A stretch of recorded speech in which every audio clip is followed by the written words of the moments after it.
ஆண்டவரை கனப்படுத்தும்படி ஒரு நிமிடம் எழுந்து நின்று நம்முடைய முழு இருதயத்தோடும் அவரை நோக்கி பார்த்து, இயேசுனுடைய பொன்முகத்தை நோக்கி பார்த்து, கல்வாரி சிலுவையிலே நமக்காக ஜீவனை கொடுத்தவரை நோக்கி பார்த்து, எல்லா நாமங்களுக்கும் மேலான நாமமுடையவரை, மரித்தேன் ஆனாலும் சதா காலங்களிலும் உயிரோடு இருக்கிறேன் என்று சொன்னவரை, உலக தோற்றத்துக்கு முன்பாகவே நம்மேல அன்பு கூர்ந்தவரை, உலக தோற்றத்துக்கு முன்பாகவே நாம் அன்பிலே பரிசுத்தம் உள்ளவர்களும் குற்றம் இல்லாதவர்களுமாயிருப்பதற்கு நம்மை தெரிந்து கொண்டவரை, நம்மை உளையான சேற்றிலிருந்து தூக்கி எடுத்து மார்போடு அணைத்தவரை, சிலுவை சுமந்த தோள்களிலே ஒவ்வொரு நாளும் நம்மை தூக்கி சுமந்தவரை அன்போடு நோக்கி பார்த்து, உம்மை நான் நேசிக்கிறேன் ஆண்டவரேன்னு சொல்லுங்க. உம்மை நான் நேசிக்கிறேன் ஆண்டவரே, நான் உம்மை நேசிக்கிறேன் ஆண்டவரே, உம்மை நேசிக்கிறேன் ஆண்டவரே. இதுவரை நான் உம்மை நேசித்ததை பார்க்கிலும் இனி அதிகமாய் நேசிக்க எனக்கு உதவி செய்யும் ஆண்டவரே. நான் உம்மை நேசிப்பதற்கு முன்பாகவே நீர் என்னை நேசித்து விட்டீரே. காணாமற் போன ஆட்டை போல இருந்த என்னை நேசித்து நேசித்து என்னை தேடி வந்து தூக்கி எடுத்தீரே.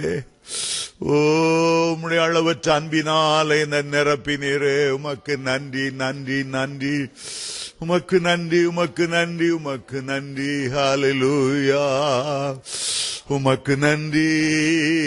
ரபதரா ஷஹூரஹௌதரபதரா, மார்போடு அணைப்பாரே,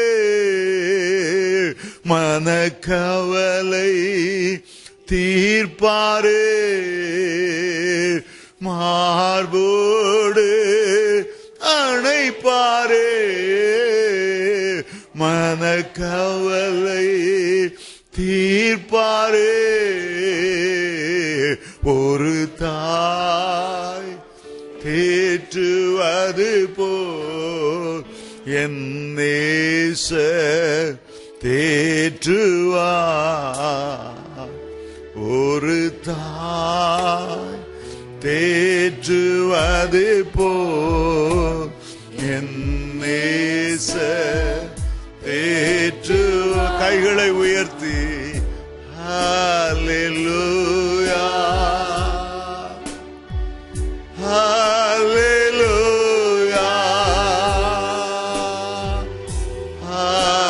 ஹல்லேலூயா ஹல்லேலூயா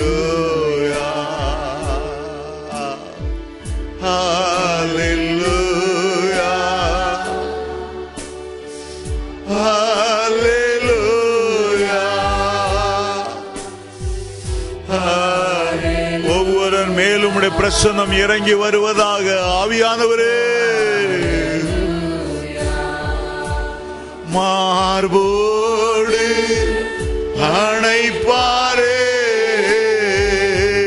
மனக்கவலை தீர்ப்பாரே.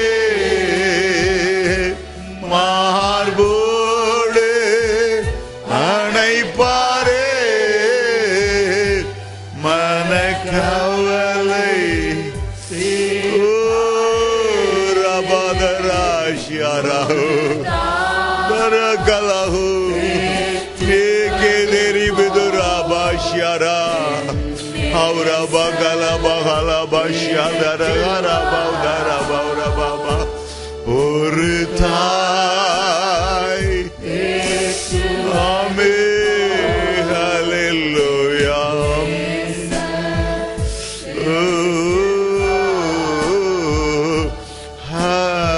ஹல்லேலூயா ஹல்லேலூயா ஹல்லேலூயா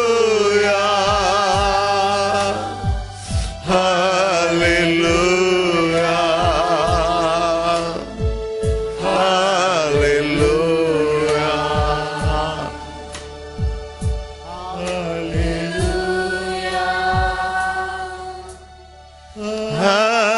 ஹல்லேலூயா ஹல்லேலூயா கரம் பிடித்து நடத்துவார். கரம் பிடித்து நடத்துவார். கண்மலை மேல் உறுத்துவார்.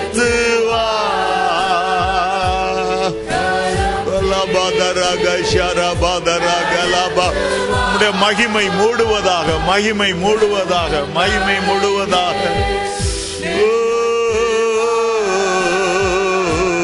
ஒரு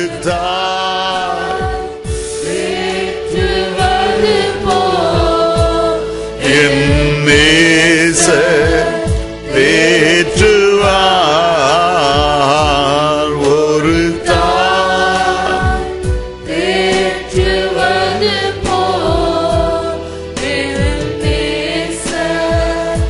எனக்காக மரித்தாரே, எனக்காக மரித்தாரே. என் பாவம் சுமந்தாரே.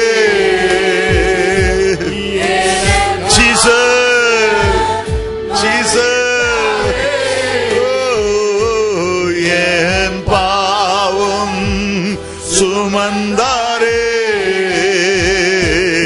ஒரு தாய் ரபகரா தரா தேரி விதரா லஹூரா. ஒரு தாய் ரபல கலப ஷரகர கதர கரபதர பாபா. ஒருபோது கைவிடா, ஒருபோது கைவிடார். ஒரு நாளும் விலகிடார். ஒரு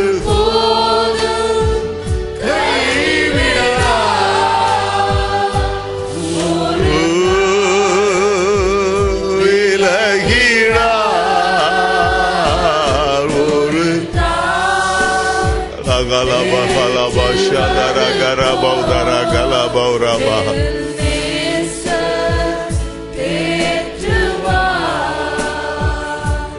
ஒரு தாய்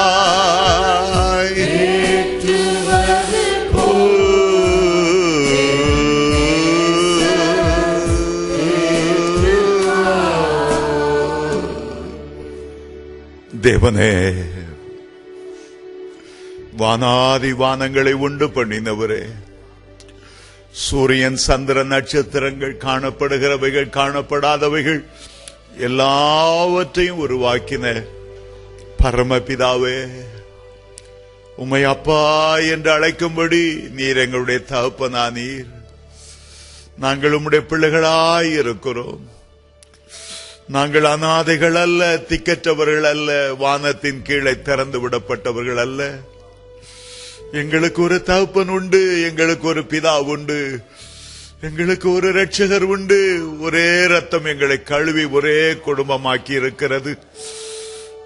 எங்கள் ஆண்டவருக்கு முன்பாக நிற்கும் போதெல்லாம் நீர் எங்களுக்கு ஒரு மூத்த சகோதரனை போல உம்முடைய நாமத்தில் நாங்கள் எல்லாரும் சகோதர சகோதரிகளாய் கூடி வந்திருக்கிறோம். சகோதரர்கள் ஒருமித்து வாசம் பண்ணுகிறது எத்தனை நன்மை, எத்தனை இன்பமானது. அது ஆரோனுடைய சிரசிலே ஊற்றப்பட்ட அவனுடைய தாடி அங்கில் வழியாய் வழிகிற நல்ல தைலத்துக்கும் எர்மோன் மலை மேலும் சீயோன் பர்வதத்தின் மேலும் இறங்குகிற பனிக்கும் ஒப்பாய் இருக்கிறது. அங்கே கர்த்தர் என்றென்றைக்கும் ஆசீர்வாதத்தையும் ஜீவனையும் கட்டளையிடுகிறார் என்ற வார்த்தையின்படியே இந்த காலை வேளையில் உம்முடைய ஆசீர்வாதத்தையும் ஜீவனை எங்களுக்கு கட்டளையிட வேண்டும் என்று ஜெபிக்கிறோம். இயேசுவின் நாமத்திலே வானங்கள் திறக்கப்பட வேண்டும் என்று ஜெபிக்கிறேன். பரலோகம் திறக்கப்பட வேண்டும் என்று ஜெபிக்கிறேன். வானங்களை கிழித்து எங்களுடைய ஆண்டவர் வல்லமையாய் அக்கினியாய் ஒவ்வொரு மேலும் இறங்கி வரும்படி ஜெபிக்கிறேன். எல்லாவற்றாலும் நிரப்புகிறவருடைய ஆவியானவருடைய நிறைவு ஒவ்வொரு மேலும் இறங்கி வருவதாக இயேசுவின் நாமத்திலே, இயேசுவின் நாமத்திலே எல்லா இருளின் வல்லமைகளும் வெளியேறுவதாக, எல்லா அந்தகார வல்ல வல்லமைகளும் வெளியேறுவதாக. தேவ மகிமை, தேவ பிரசன்னம், தேவனுடைய அக்கினி ஒவ்வொருவரையும் நிரப்ப வேண்டும் என்று ஜெபிக்கிறேன். நிறைவான வல்லமை இறங்கி வரும்போது குறைவானவைகள், எல்லா பலவீனங்கள், எல்லா நோய்கள், எல்லா இருளின் வல்லமைகள், அந்தகார கிரியைகள் விலகும்படி ஜெபிக்கிறேன். தேவனுடைய வெளிச்சம் உண்டாவதாக, வெளிச்சம் உண்டாவதாக, பிரகாசம் உண்டாவதாக, தேவனுடைய அபிஷேகம் ஊற்றப்படுவதாக. ஒவ்வொருவரும் எழும்பி பிரகாசிக்கிற விதத்தில் இன்றைக்கு உம்முடைய வல்லமை வெளியரங்கமாக வேண்டும் என்று ஜெபிக்கிறேன். இயேசுவின் மூலம் பிதாவே, ஆமென். உட்காருவோம். இன்றைக்கும் கர்த்தர் உங்களை நிச்சயமாகவே ஆசீர்வதிக்கவே ஆசீர்வதிப்பார். கர்த்தருடைய சமூகத்துக்கு வந்து வெறுமையாய் போனவர்கள் ஒருவரும் இல்லை. வல்லமையுள்ளவர் மகிமையான காரியங்களை நம்முடைய மத்தியிலே செய்வாராக. எனக்கு நம்முடைய அன்பு போதகர் கொடுத்திருக்கிற தலைப்பு அக்கினி அபிஷேகம் என்பதாகும். நேற்றைய தினமும் நான் அதை குறித்து பேசினேன். எப்படி ஒரு முள் செடியிலே ஆண்டவர் எழுந்தருளினார். அது ஒரு ஆரம்பம். மோசேயின் பக்தனுடைய ஊழியத்தின் ஆரம்பத்தில் அந்த அக்கினி முட்செடியில பற்றி எரிந்தது. அந்த முட்செடிக்கு தேவனுடைய தயவு கிடைத்தது.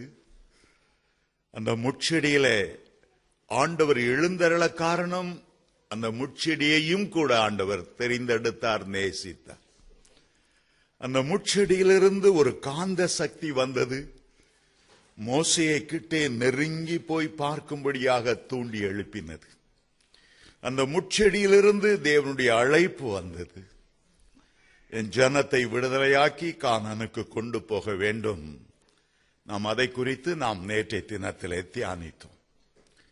இந்த முட்செடியை கண்ட அவர் சிவந்த சமுத்திரத்தை தாண்டின போது வேறு வகையான அக்கினி ஒரு ஸ்தம்பம் போல வந்து நின்றது. அதை அக்கினி ஸ்தம்பம் என்று நாம் அழைக்கிறோம். இன்னும் அவர் கடந்து சென்றார். சீனாய் மலைக்கு போன போது அந்த மலை முழுவதும் அக்கினியாய் பற்றி எரிகிறதையும் புகைக்காடாய் மாறியிருக்கிறதையும் அங்கே மின்னல்களும் இடிமுழக்கங்களும் தோன்றினதையும் மோசேயை ஏறிவா என்று அந்த அக்கினி அழைத்ததையும் தொடர்ந்து நாம் பார்க்கிறோம். இன்றைக்கு உங்களுடைய மத்தியிலே முதலாவது ஒரு முன்னுரையாக அபிஷேகம் என்றால் என்ன, இரண்டாவதாக அந்த அக்கினி அபிஷேகம் இறங்கின ஒரு 3 அல்லது 4 சந்தர்ப்பங்கள், இந்த இரண்டையும் உங்களுடைய மத்தியில பேசி நிச்சயமாகவே உங்கள் மேல ஒரு பலத்த அக்கினி இறங்கும்படியாக உங்களுக்காக நான் ஜெபிக்கவிருக்கிறேன்.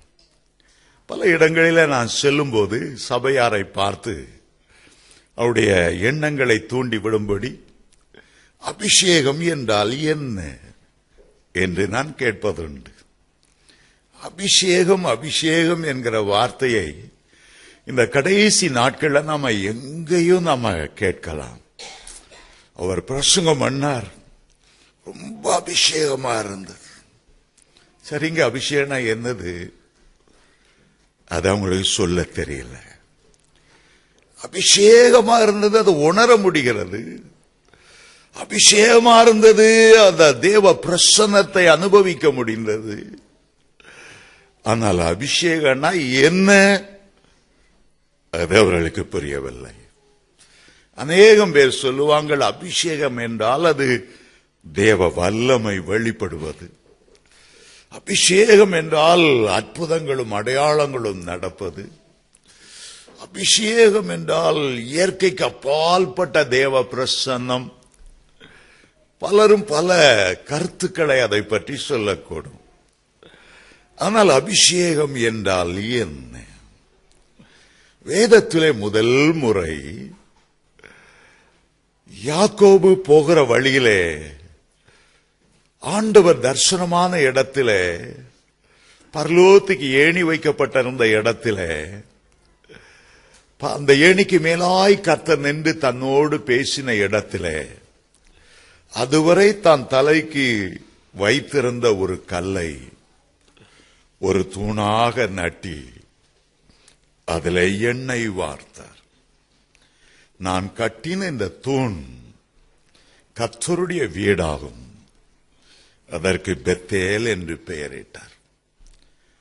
ஏறக்குறைய 18 ஆண்டுகளுக்கு பிறகு ஆண்டவர் சொன்னார், நீ ஒரு கல்லை நட்டி அதை அபிஷேகம் பண்ணினாயே, அந்த இடத்துல எழுந்தருளி இருக்கிற கர்த்தர் நானே. தூணை நட்டினது மட்டுமல்ல, அந்த தூணை கர்த்தருக்கென்று பிரதிஷ்டை செய்து எண்ணெய் வார்த்து அபிஷேகம் பண்ணின இடத்திலே நான் எழுந்தருளின கர்த்தர் என்று ஆண்டவர் பேசினார். அபிஷேகம் என்ற வார்த்தைக்கு கர்த்தருக்காக வேறு பிரிக்கப்பட்டு அபிஷேக தைலத்தை ஊற்றுவதுதான் அபிஷேகம். அபிஷேகம் என்ற வார்த்தைக்கு சரியான அர்த்தத்தை சொல்லக்கூடுமானால் ஊற்றப்படுதல், ஊற்றப்படுதல், அதுதான் அதான் அர்த்தம். இந்துக்கள் கூட தங்களுடைய விக்கிரகங்களை பால் அபிஷேகம், பன்னீர் அபிஷேகம், அந்த விக்கிரகங்களை அபிஷேகம் பண்ணுகிறார்கள். ஆனால் கிறிஸ்தவ மார்க்கத்திலே நம்மை தேவனாய கர்த்தர் ராஜாதி ராஜா அபிஷேகம் பண்ணுகிறார். உன்னதத்திலிருந்து வருகிற ஆவியால் அபிஷேகம் பண்ணுகிறார். நம்மை ஆண்டவருக்கென்று வேறு பிரித்து, உலகத்தில் ஆயிரக்கணக்கான தூண்கள் இருந்தாலும் கற்கள் இருந்தாலும் இந்த ஒரு தூணை கர்த்தருக்கென்று பிரதிஷ்டை பண்ணி, இது கர்த்தருடைய தூணாகும், இது கர்த்தருடைய வீடாகும் என்று சொல்லி அவர் அபிஷேகம் பண்ணுகிறார். தேவ பிள்ளைகளே, ஏன் அபிஷேகம் பண்ணுகிறார் என்றால், உங்களை உலகத்திலிருந்து தமக்கென்று வேறு பிரித்திருக்கிறார் என்று காண்பிப்பதற்காக. உங்களோடு கூட கர்த்தர் இருக்கிறார், உங்களோடு கூட தேவ தூதர்கள் இருக்கிறார்கள், உங்களுக்கு பின்னால் பரலோகம் இருக்கிறது என்பதை தெரிவிப்பதற்காக ஆண்டவர் அபிஷேகம் பண்ணுகிறார். பழைய ஏற்பாட்டிலே 3 வித கூட்டத்தாரை ஆண்டவர் அபிஷேகம் பண்ணினார். முதலாவது ஆசாரியர்களை அவர் அபிஷேகம் பண்ணினார். 2வது தீர்க்கதரிசிகளை அவர் அபிஷேகம் பண்ணினார். 3வது ராஜாக்களை ஆண்டவர் அபிஷேகம் பண்ணினார். பழைய ஏற்பாட்டிலே 3 அபிஷேகங்கள் தான் இருந்தன. ஆசாரியர்களுக்கென்று ஒரு அபிஷேகம், தீர்க்கதரிசிகளுக்கென்று ஒரு அபிஷேகம், ராஜாக்களுக்கென்ற ஒரு அபிஷேகம். இந்த 3 அபிஷேகங்களும் இருந்தன. இப்போ நான் சொல்லுகிறேன், அபிஷேகம் என்றால் என்ன என்றால், தேவனுடைய பணியை தேவ பலத்தோடு, தேவ ஞானத்தோடு, தேவ சித்தத்தின்படியே செய்வதற்கு ஆண்டவர் உன்னதத்திலிருந்து நம்மேல ஊற்றுகிற வல்லமையும் பலனும் சத்துவமும் ஞானமும் அறிவும் தான் அந்த அபிஷேகம். அபிஷேகம் என்றால் ஊற்றப்படுதல். ஏதோ ஒரு நோக்கத்துக்காக ஆண்டவர் அபிஷேகம் பண்ணுகிறார். அந்த அபிஷேகத்தை நிறைவேற்றுவதற்கு உன்னதத்திலிருந்து வருகிற பலனை நமக்கு தருகிறார். தேவனுடைய ஊழியத்தை நம்முடைய பலத்தினால் செய்ய முடியாது, சுய ஞானத்தினால் செய்ய முடியாது, நாம் விரும்பினபடி செய்துவிட முடியாது. ஆண்டவருடைய நோக்கத்தின்படி, அவருடைய சித்தத்தின்படி அதை செய்வதற்கு பரலோகம் நம்மை தகுதி உள்ளவர்களாய் மாற்றுகிறது, பரலோகம் நம்மை நிரப்புகிறது. தேவனுடைய ஆவியானவர் அதை நாம் செய்து முடிக்கும்படி நம்மை ஏவி எழுப்பி கொண்டு போகிறார். தேவனுடைய ஆவியினால் நடத்தப்படுவதுதான் இந்த அபிஷேகத்தினுடைய ஒரு வழிமுறையாகும். உங்களுடைய விருப்பப்படி நீங்கள் நடக்காமல், எவர்கள் தேவனுடைய ஆவியினால் நடத்தப்படுகிறார்களோ அவர்கள் தேவனுடைய புத்திரராய் இருக்கிறார்கள் என்று ரோமரிலே வாசிக்கிறபடி, இந்த அபிஷேகம் நம்மை வழி நடத்துகிறது. அபிஷேகம் நம்மை ஏவி எழுப்புகிறது. அபிஷேகம் நமக்குள்ளே வைராக்கியத்தை கொண்டு வருகிறது. அபிஷேகம் நாம் பரிசுத்தத்திலே பூரணம் உள்ளவர்களாய் மாறுவதற்கு நம்மை வழி நடத்தி கொண்டே வருகிறது. அருமையான தேவனுடைய பிள்ளைகளே, அபிஷேகத்தில் 2 பகுதி உண்டு. ஒன்று காணப்படுகிற பகுதி, அடுத்தது காணப்படாத பகுதி. பழைய ஏற்பாட்டில் எல்லாரும் பார்க்கும்படி யாரை ஆண்டவர் அபிஷேகம் பண்ணுகிறாரோ அவருடைய சிரசிலை எண்ணெய் வார்த்து எல்லாருக்கும் முன்பாக அபிஷேகம் பண்ணுவார்கள். சில வேளைகளில் எலிசாவை அபிஷேகம் பண்ணும்போது தன்னுடைய சால்வை எடுத்து அவர் மேல போட்டு அவர் அபிஷேகம் பண்ணினார். புதிய ஏற்பாட்டில் வாசிக்கிறோம், அப்போஸ்தலர் 13ஆம் அதிகாரம் 1 முதல் 4 வசனத்தில் தங்களுடைய கைகளை வைத்து யாரை ஆண்டவர் தெரிந்து கொண்டார்களோ அவர்கள் மேல் தங்களுடைய கைகளை வைத்து அபிஷேகம் பண்ணினார். பல விதங்களில் ஆண்டவர் அபிஷேகம் பண்ணக்கூடும், மற்றவர்கள் பார்க்கும்படியாக. இயேசு கிறிஸ்து கூட அபிஷேகம் பண்ணப்படும் போது வானத்திலிருந்து ஒரு புறா இறங்கி வந்தது. அந்த புறா இறங்கி வருகிறதை யோவான் ஸ்நானன் கண்டார். யார் மேல் அந்த வான் புறாவான பரிசுத்த ஆவியானவர் இறங்கி வருவாரோ அவர்தான் கிறிஸ்து, அவர்தான் மேசியா. காணப்படுகிற விதத்தில் அந்த புறாவானவர் இறங்கி வந்தார். மேல் வீட்டு அறையிலே 120 பேர், மேலும் அக்கினிமயமான நாவுகள் காணப்படுகிற விதத்தில் மேல் இறங்கி வந்தது.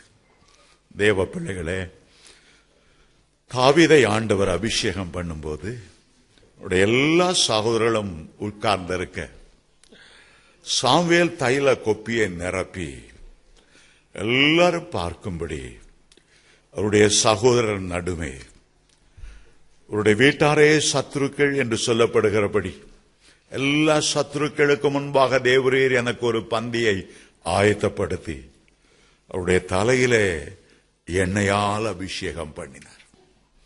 நான் பல வருடங்கள் எண்ணிக்கொண்டிருந்தேன், இந்த அபிஷேகம் பெறுகிறது என்னுடைய வாழ்க்கையினுடைய ஒரு வல்லமைக்காக, எனக்கு ஒரு ஜெப ஜீவியம் தருவதற்காக, எனக்கு ஒரு பரிசுத்த ஜீவியம் தருவதற்காக, நான் ஆண்டவருக்காக வல்லமையாய் ஊழியம் செய்வதற்காக, என்னுடைய நன்மைக்காக அந்த பரிசுத்தாவின் அபிஷேகத்தை ஆண்டவர் தருகிறார் என்று பல வருடங்கள் நான் எண்ணிக்கொண்டிருந்தேன். ஆனால் ஒரு நாள் 1 சாமுவேல் 16ஆம் அதிகாரம் 4ஆம் வசனத்திலிருந்து வாசித்த போது அதிலே ஆண்டவர் சாமுவேலை நோக்கி சொன்னார், நான் காண்பிக்கிறவனை எனக்காக அபிஷேகம் பண்ணு. ஆண்டவர் சொல்லுகிறார், எனக்காக அபிஷேகம் பண்ணு, எனக்காக அபிஷேகம் பண்ணு. நம்மேல் ஊற்றப்படுகிற அபிஷேகம் நமக்கு பிரயோஜனமாயிருக்கிறது உண்மைதான், நமக்கு உன்னதத்திலிருந்து வருகிற பலனை கொண்டு வருகிறது உண்மைதான். ஆனால் அதே நேரத்தில் நம்மை அபிஷேகம் பண்ணினதிலே கர்த்தருக்கு ஒரு நோக்கம் உண்டு. அவருடைய ஊழியக்காரராய் அவருடைய சித்தத்தை செய்து அவருடைய நாமத்தை மகிமைப்படுத்தும்படி அவருடைய நாம மகிமைக்காக நாம் அபிஷேகம் பண்ணப்படுகிறோம். நமக்கும் பிரயோஜனம், ஆண்டவருக்கும் மகிமை. ஆகவேதான் நாம் அபிஷேகம் பண்ணுகிறோம். ஆனால் அதே நேரத்தில் தாவீதின் மேல் அந்த அபிஷேகம் ஊற்றப்பட்டது காணும்படி, காணாதபடி, யாரும் காணாதபடி. அந்த நாள் முதற்கொண்டு ஆவியானவர் தாவீதுக்குள்ளே இறங்கி தங்கியிருந்தார். காணப்படும்படி ஏன் அபிஷேகம் பண்ணுகிறார் ஆண்டவர்? இவன் என்னால் அபிஷேகம் பண்ணப்பட்டவன், இவன் என்னுடைய ஊழியக்காரன், என்னுடைய வேலைக்காரன், இவனுக்கு பின்பாக நான் நிற்கிறேன், இவனுக்கு பின்பாக தூதர்கள் நிற்கிறார்கள், இவனுக்கு விரோதமாய் பரலோகமா நிற்கிறது. அபிஷேகம் பண்ணப்பட்டவனுக்கு விரோதமாய் இவனுடைய நாவை அசைக்காதே, அபிஷேகம் பண்ணப்பட்டவனுக்கு விரோதமாய் எழும்பாதே. அதை காண்பிக்கத்தான் எல்லாரும் பார்க்கிற விதத்தில் என்னை ஒருவன் அடித்தால் எனக்கு பின்பாக இருக்கிற ஆண்டவரையே அடிக்கிறான் என்று அர்த்தம். என்னை ஒருவன் தொட்டால் என் ஆண்டவருடைய கண்மணியை தொடுகிறான் என்று அர்த்தம். அபிஷேகம் பண்ணப்பட்டவர்களுக்கு விரோதமாக உன்னுடைய நாவை பேசும்படி உன்னுடைய நாவை நீ நீட்டாதே. ஏனென்றால் அவன் கர்த்தருடைய வேலைக்காரன், கர்த்தருக்கு சொந்தமானவன். கர்த்தர் அவனை அபிஷேகம் பண்ணி தனக்கென்று வைத்திருக்கிறார். உலக பிரகாரமா மற்றவங்களை பேசும்போது ஆண்டவர் அதை பற்றி கவனம் எடுத்தாலும் இந்த அளவு அவர் பொறுப்பெடுப்பதில்லை. ஆகவேதான் மோசேக்கு விரோதமாக மிரியாம் பேசின போது சொந்த சகோதரன் தான். இந்த மிரியாம் இந்த மோசே சின்ன குழந்தையாய் பிறந்த போது மிரியாம் தான் அங்கே காவல் காத்தது. நாண பெட்டியில வைத்து பேழைக்குள்ளே வைத்து நைல் நதியில போடப்பட்ட போது இந்த மிரியாம் தான் அந்த குழந்தைக்கு பால் கொடுக்க ஒரு எபிரேய பெண்ணை கூட்டிக் கொண்டு வரட்டுமா என்று கேட்டது அந்த மிரியாம் தான். சொந்த தம்பி தான் மோசே. 8 வருடங்கள் வித்தியாசம். ஆனால் இப்போது பெரியவராகும் போது மோசே மேல ஒரு அபிஷேகம் இருக்கிறது. மிரியாம் மோசேக்கு விரோதமாய் பேசின போது தம்பிதானே பேசிவிட்டு போகட்டும் என்று ஆண்டவர் விடவில்லை. அவன் மேலிருந்த அபிஷேகம். ஆகவே ஆண்டவர் குறுக்கிட்டு சொன்னார், என் தாசனாகிய மோசேக்கு விரோதமாய் பேசுவதற்கு உனக்கு பயமில்லாமல் போனது என்ன? என்னால் அபிஷேகம் பண்ணும், நீ பேச முடியாது. சொந்த தம்பியா இருக்கலாம், சொந்த அண்ணனா இருக்கலாம். ஒரு மனிதன் தேவனுடைய அபிஷேகத்தில் நிற்கும் போது அவனை குறித்து யாரும் பேசுவதை ஆண்டவர் அங்கீகரிப்பதில்லை, பொறுத்து கொண்டிருப்பதில்லை. சொந்த அக்காதான். தேவனுடைய கோபம் மிரியா மேல் வந்தபோது வெண் குஷ்டம் அவளுக்கு பிடித்தது. ஆகவேதான் ஆண்டவர் எல்லாரும் பார்க்கும்படி அவர்களை அபிஷேகம் பண்ணினார். பாருங்க, சவுல் அபிஷேகம் பண்ணப்பட்டிருந்தவர் அப்படியால் தாவீதுக்கு விரோதியாய் எழுந்த போதும் கூட தாவீதின் கைகளிலே பல முறை சவுலை ஆண்டவர் ஒப்பு கொடுத்த போதிலும் கூட தாவீது அவன் மேல கை போடவே இல்லை. அபிஷேகம் பண்ணப்பட்டவரின் மேல் கையை நீட்டி குற்றமில்லாது போகிறவன் யார்? குற்றமில்லாது போகிறவர் யார்? ஆகவே தாவீதுக்கு என்னதான் சவுல் விரோதியாய் எழும்பினாலும், தாவீதை வேட்டையாடுவது போல துரத்தி கொண்டு போனாலும், தாவீதினுடைய கையில பலமுறை சவுலை ஆண்டவர் ஒப்பு கொடுத்தாலும் தாவீது அவர் மேல் கை போடவே இல்லை.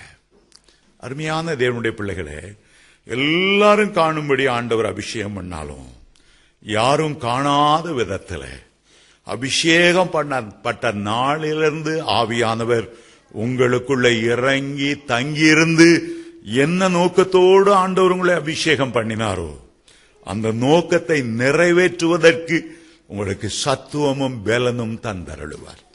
சிலரை ஜெப வீரராய் அபிஷேகம் பண்ணி இருந்தால் உங்களுக்குள்ளே ஒரு ஜெப ஆவி இறங்கி தங்கி இருக்கும்.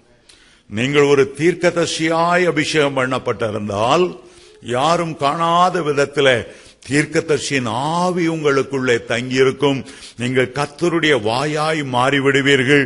கர்த்தருடைய ஆவி உங்களுக்குள் இருந்து கர்த்தர் பேசுகிறார் என்ற வார்த்தைகளை உரைக்க ஆரம்பிப்பீர்கள். தூரத்தில் உள்ளதை முன்னே நீங்கள் அறிந்து கொள்வீர்கள். ஞான திருஷ்டி அடைவீர்கள். அந்த தீர்க்கதரிசி ஊழியத்துக்கான எல்லா காரியங்களையும் நிறைவேற்றுவதற்கு அந்த அபிஷேகம் உங்களுக்குள்ளே உதவி செய்து கொண்டே இருக்கும். ஆமென், ஹல்லேலூயா. பழைய ஏற்பாட்டிலே 3 அபிஷேகங்கள் மட்டும் இருந்தன என்று சொன்னேன். புதிய ஏற்பாட்டிலே ஊழியத்திற்கான 5 அபிஷேகங்கள் கொடுக்கப்படுகின்றன. முதல் அபிஷேகம் அப்போஸ்தலனுடைய அபிஷேகம். 2வது அபிஷேகம் தீர்க்கதரிசியினுடைய அபிஷேகம். 3வது அபிஷேகம் சுவிசேஷனுடைய அபிஷேகம். 4வது அபிஷேகம் ஒரு மேய்ப்பனுடைய சபை நடத்தக்கூடிய ஒரு பாஸ்டர், ஒரு பிஷப், ஒரு மூப்பனுடைய அபிஷேகம். 4வது அபிஷேகம் போதிக்கிற டீச்சிங் அனாயிண்டிங், போதிக்கிற அபிஷேகம். 5 விதமான அபிஷேகங்கள் புதிய ஏற்பாட்டின் ஊழியக்காரர்களுக்கு கொடுக்கப்படுகிறது. அதே நேரத்தில் விசுவாசிகளுக்கென்று ஆண்டவர் எத்தனையோ வகையான அபிஷேகங்களை வைத்திருக்கிறார். எத்தனையோ அபிஷேகங்களை வைத்திருக்கிறார். அதை நான் சொல்லுவதற்கு முன்பாக அபிஷேகம் எப்படி நம்மிலே கிரியை செய்கிறது என்பதற்கு ஒரு சிறிய உதாரணத்தை ஒரு சிறிய கதையை சொல்லி உங்களுக்கு விளங்க வைத்து அதன் பின்பு நான் தொடர்ந்து செய்திக்குள்ளே நான் செல்ல விரும்புகிறேன். ஒரு இடத்துல அமெரிக்காவில் ஒரு பெரிய கார் பந்தயம் ஒன்று ஒழுங்கு செய்யப்பட்டிருந்தது. முதல் வருகிற காருக்கு $10 மில்லியன் பரிசு என்பது அறிவிக்கப்பட்டிருந்தது. ஆகவே இந்த பரிசை தட்டி கொண்டு போவதற்காக பல தேசங்களில் செய்யப்பட்ட புதிய புதிய கார்களை அங்கு கொண்டு வந்து இறக்கும்படி ஒரு வருடமாக எல்லா முயற்சிகளும் நடந்து கொண்டிருந்தது. அந்த கார் பந்தயத்தில் முதலாவது ஒரு கார் வருகிறது என்றால் உலக மக்கள் அவ்வளவருக்கும் ஆச்சரியத்தை தரும். அந்த காரை விலைக்கு வாங்குவதற்காக கோடிக்கணக்கான பேர் ரிஜிஸ்டர் பண்ணி அந்த கார் நல்ல விற்பனையாகும். அப்படி என்றால் அந்த கார் கம்பெனிக்கு நிறைய வருமானம் கிடைக்கும். ஆகவே புதிய புதிய கண்டுபிடிப்புகளாக வேகத்தில் ஓடி முதலாவது வரக்கூடிய காரை எல்லா விஞ்ஞானிகளும் கண்டுபிடித்துக் கொண்டிருந்த ஒரு நேரம், கடைசி நாள் அந்த கார் பந்தயம் ஆரம்பமானது. பொதுமக்கள் அந்த கார்கள் அப்படியே வெளியிருந்து பார்த்தார்கள். அழகழகு கால, அழகழகு வர்ணங்கள், புத்தம் புதிய மாடல்கள். அதை பார்த்து அப்படியே ஆச்சரியப்பட்டு கண்ணை அப்படியே கண் வைக்காமல் ஒவ்வொரு காரையும் பார்த்து கொண்டு வந்தார்கள். அவைகளின் மத்தியிலே ஒரு டப்பா கார் வளைஞ்சி நெளிஞ்சி சப்பையாகி ஏதோ மண்ணெண்ண டின்ல செய்த மாதிரி ஒரு கெரசின் டப்பா மாதிரி, தார் டப்பா மாதிரி வளைஞ்சி நெளிஞ்ச ஒரு அருவருப்பான காரும் அதை மத்தியில இருந்தது. அவ்வளவு கார்களையும் சந்தோஷமாய் பார்த்து கொண்டிருந்தவர்கள் இந்த காரை பார்த்த உடனே முகத்தில் அவ்வளவு வெறுப்பு, அருவெறுப்பு. சிலர் அந்த காரை பார்த்து காரி துப்பி, இவ்வளவு அழகு கார்கள் மத்தியில யார் இந்த நாட்டுப்புறம் காரை கொண்டு நிறுத்தி இருக்கிறது, சி டப்பா கார் என்று காரி துப்பி விட்டு போனார்கள். சிலர் அவ்வளவு கார்களை பார்த்து இந்த காரை பார்த்த உடனே அவங்களுக்குள்ள ஒரு இன்ஸ்பிரேஷன், கால் எடுத்து ஒரு விட்டு யார் இந்த கார் இந்த போட்டியில இவ்வளவு அழகு கார் மத்தியில கொண்டு எப்படி கொண்டு நிறுத்தி இருக்கிறார்கள். ஆனால் அந்த டிரைவர் ஒன்னும் கேர் பண்ணாம அதில் உட்கார்ந்து கொண்டே இருந்தார். கார் பந்தயம் ஆரம்பித்தது. 1 2 3 ரெடின்னு சொன்னாங்க. முதல்ல இந்த டப்பா கார் தான் எடுத்தது ஒரு ஸ்பீடு. எல்லாருக்கும் ஆச்சரியம், என்னடா இது பேய் பறந்த மாதிரி இந்த கார் பறக்குது. பார்த்து கொண்டே இருக்காங்க. ஆரம்பத்தில் எடுத்த ஸ்பீடு கடைசி வரையும் ஜப்பான்காரன், இங்கிலாந்துக்கார ஒன்னும் கிட்டவே நிற்க முடியல. இந்த டப்பாக்கார ஆரம்பத்திலிருந்து கடைசி வர யாரும் கிட்டவே நெருங்க முடியாத அவ்வளோ டிஸ்டன்ஸ்ல அதான் ஃபர்ஸ்ட் பிரைஸ் பெற்றது. எல்லாருக்கும் சந்தேகம் உண்டாயிட்டு, இதுல ஏதோ ஒரு ட்ரிக் இருக்குது. எப்படி இந்த டப்பாக்கார இவ்வளவு ஸ்பீடா ஓடுது? ஜப்பான்காரால ஓட முடியல, ஜெர்மன்காரால ஓட முடியல, இது எப்படி இவ்வளவு ஸ்பீடா? ஆகவே இந்த கார் போய் ஃபர்ஸ்ட் பிடித்த உடனே எல்லாரும் அக்கு வேற ஆணி வேற அந்த காரை கழட்டி உள்ள என்ன ரகசியம் இருக்கு, என்ன ரகசியம் இருக்கு எல்லாரும் ஆராய்ந்து பார்த்தார்கள். அப்போதான் ஒரு ரகசியத்தை கண்டுபிடித்தார்கள். அதுக்கு உள்ள அந்த காருடைய இன்ஜின் ஒரு கார் இன்ஜின் இல்ல, ஒரு பயங்கர ஜெட் பிளைட் உடைய இன்ஜினை உள்ள மறைச்சு வச்சு வெளியில பார்த்தா டப்பா மாதிரி அப்படி இப்படி இப்படின்னு வச்சிருக்கிறான். மற்ற எல்லா கார்களும் கார் இன்ஜின்ல ஓடுது. ஆனா இந்த ஒரு கார் மட்டும் பிளைட் இன்ஜின்ல, ஜெட் இன்ஜின்ல ஓடுது. இதுதான் காரணம். இதனால்தான் இது ஃபர்ஸ்டா ஓடி வந்தது. அது போலதான் ஆண்டவர் நம்முடைய மனுஷீக என்ஜின்ல நம்ம வெற்றியாய் பரிசுத்தமாய் ஓட முடியாது என்பதற்கு பரலோகத்திலிருந்து ஆவியானவருடைய என்ஜினை நமக்குள்ள கொண்டு வந்து ஃபிட் பண்ணி ரகசியமாய் வைத்திருக்கிறார். வெளியே பார்த்தா என்னடா இது ஸ்ரீலங்கன், என்னடா இது இந்தியன், என்னடா இது வெள்ளக்காரன், இவ்வளவு அழகா, இவ்வளவு கலர் பாரு, அப்படி இருக்கான் இப்படி இருக்கான். நமக்கு தோற்றம் இல்லாமல் இருக்கலாம், அழகில்லாமல் இருக்கலாம், நிறம் இல்லாமல் இருக்கலாம், படிப்பறிவு இல்லாமல் இருக்கலாம், பேதமையா இருக்கலாம். ஆனா நமக்குள்ள ஆண்டவர் பரலோக இன்ஜினை நமக்குள்ள ஃபிட் பண்ணி வைத்திருக்கிறார். ஆமென். அதுதான் அபிஷேகம், அதுதான் அபிஷேகம், அதுதான் நம்முடைய வாழ்க்கை வெற்றியோடு ஓடி முடிவதன் ரகசியம். அதுதான் நாம் நம்முடைய பலனால் ஓடவில்லை, உன்னதத்திலிருந்து வருகிற பலனால நாம் ஓடுகிறோம். ஆமென். ஹல்லேலூயா. ஆண்டவர் தம்முடைய சீஷர்களை அனுப்புறதுக்கு முன்னால் சொன்னார், நீங்கள் எருசலேமை விட்டு போகாமல். அப்போஸ்தலர் 1:5 சொல்லுகிறார், அந்த பரிசுத்தாவியை பெறும் மட்டும் நீங்கள் காத்திருங்கள், அந்த பரலோக இன்ஜின் உங்களுக்குள்ள வைக்கப்படட்டும், உன்னதத்தில் இருந்து வருகிற பலனால் தரிப்பிக்கப்படுகிற வரையிலும் எருசலேமிலே காத்திருங்கள். லூக்கா 24:49 இயேசு சொன்னார், இதோ என் பிதா வாக்குத்தத்தம் பண்ணினதை உங்களுக்கு நான் அனுப்புகிறேன். அந்த பரிசுத்த ஆவி உங்களிடத்தில் வரும்போது நீங்கள் பலனடைந்து எருசலேமிலும் யூதேயாவிலும் சமரியாவிலும் பூமியின் கடைசி பரியந்தம் எனக்கு சாட்சிகளாய் இருப்பீர்கள். ஆமென். ஹல்லேலூயா.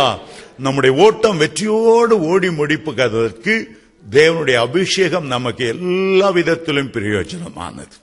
ஆண்டவர் நம்மை அபிஷேகம் பண்ணும்போது ஒவ்வொரு விசுவாசிக்கும் முதலாவது கொடுக்கிற ஒரு அபிஷேகம் பரிசுத்த ஆவியின் அபிஷேகம். பரலோகத்தின் பரிசுத்தத்தை நமக்குள்ளே கொண்டு வருவதற்கு அந்த பரிசுத்த ஆவியின் அபிஷேகம் தேவை. நான் பரிசுத்தராயிருக்கிறது போல நீங்களும் பரிசுத்தராயிருங்கள் என்று ஆண்டவர் சொன்னாரே, அந்த பரிசுத்தத்தோடு, தேவன் எதிர்பார்க்கிற பரிசுத்தத்தோடு நாம் ஓடுவதற்குத்தான் பரிசுத்தமுள்ள ஆவியை பரிசுத்தாவின் அபிஷேகத்தின் மூலமாக நமக்குள்ளே தருகிறார். இந்த பரிசுத்தம் வரும்போது உலகத்தின் அசுத்தங்களை நாம் ஜெயிக்க முடியும். இந்த பரிசுத்த ஆவியின் வரும்போது உலகத்தில் உள்ள அசுத்தங்கள், உலகத்தில் உள்ள இச்சைகள் எவ்வளவு வெள்ளம் போல இந்த கடைசி நாட்களில் சாத்தான் அவிழ்த்து விடுகிற வேசித்தன ஆவி, விபச்சார ஆவி, போர்னோகிராபி ஆவி, எல்லா அசுத்தங்களையும் இந்த கே என்று சொல்லுகிறார்களே, ஆண் புணர்ச்சிக்காரர்கள், அப்படிப்பட்ட சகல அருவருப்புகளையும் நீங்கள் ஜெயங்கொண்டு ஓடுவதற்காக பரிசுத்தமுள்ள ஆவியானவர், உங்களை பரிசுத்தப்படுத்துகிற ஆவியானவர் உங்களுக்குள்ளே வந்து தங்குகிறார். இதுதான் முதல் அபிஷேகம்.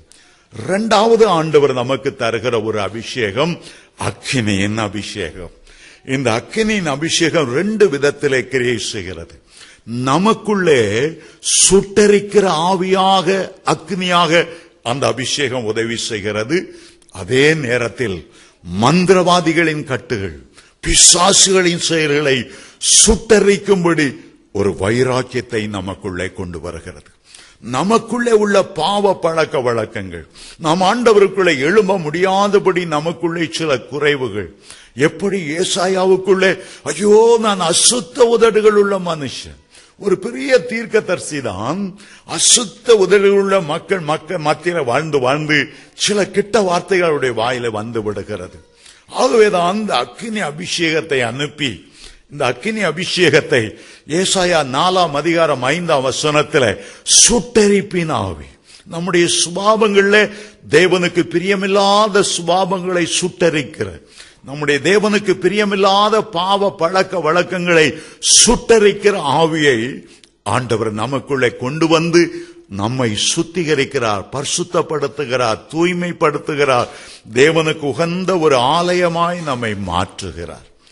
அதே நேரத்தில் நான் நேற்று சொன்னேன், சர்ப்பத்தை அடித்ததோடு நின்றுவிடக்கூடாது, அதை சுட்டரிக்க வேண்டும். பிசாசின் கிரியைகளை சுட்டரிக்க வேண்டும். மந்திரவாதிகளின் வல்லமைகளை அர்த்தமாக்க வேண்டும். என்ன சூனியம் இருந்தாலும், செய்வினை கட்டுகள் இருந்தாலும், எத்தனை 1000 மந்திரவாதிகள் இருந்தாலும், உங்களுக்குள்ள இருக்கிற அக்கினி அபிஷேகம் அந்த வல்லமை சுட்டரித்துக் கொண்டே இருக்கும். ஆகவேதான் அக்கினி அபிஷேகம் தேவையானது. மூன்றாவது ஒரு அபிஷேகத்தை வேதம் சொல்லுகிறது, அது வல்லமையின் அபிஷேகம். அப்போஸ்தலர் 10:38 வாசிக்கிறோம், நசரேயனாகிய இயேசுவை தேவன் பரிசுத்த ஆவியினாலும் வல்லமையினாலும் அபிஷேகம் பண்ணினார். அந்த வல்லமையின் அபிஷேகம் எதற்காக? நோய்களை குணமாக்குவதற்காக, பிசாசுகளை துரத்துவதற்காக, குஷ்டரோகிகளை சுஸ்தப்படுத்துவதற்காக, மரித்தோரை எழுப்புவதற்கு ஒரு வல்லமை தேவை, ஒரு வல்லமை தேவை.